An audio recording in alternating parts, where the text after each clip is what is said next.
کچھ اور پھر کویسچنز ہیں. ایک بھائی نے پوچھا ہے کہ جو گائے میں 7 حصے ہوتے ہیں تو انہوں نے پوچھا ہے کہ اس میں جفت حصے کر سکتے ہیں جیسے 2 4 6. دیکھیں مسئلہ یہ ہے کہ گائے میں زیادہ سے زیادہ 7 حصے دار ہو سکتے ہیں، یہ ذہن میں رکھیں.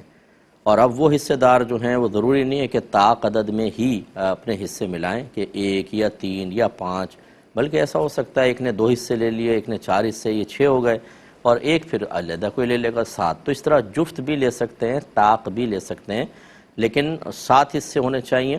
اور اگر کم کوئی جیسے 2 بھائی مل کر رہے ہیں گائے کے اندر تو یوں ہو سکتا ہے کہ ایک 4 حصے لے لے، ایک 3 حصے لے لے، اس طرح کیا جا سکتا ہے.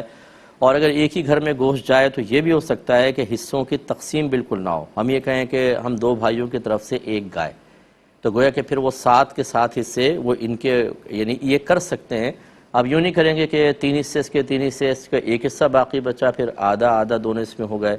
تو بہتر یہ ہوتا ہے کہ کیونکہ اگر ایک حصے میں شریک ہو جائیں گے تو نہیں ہوگی، اس میں بہتر یہ ہوتا ہے کہ حصے مختص کر لیں.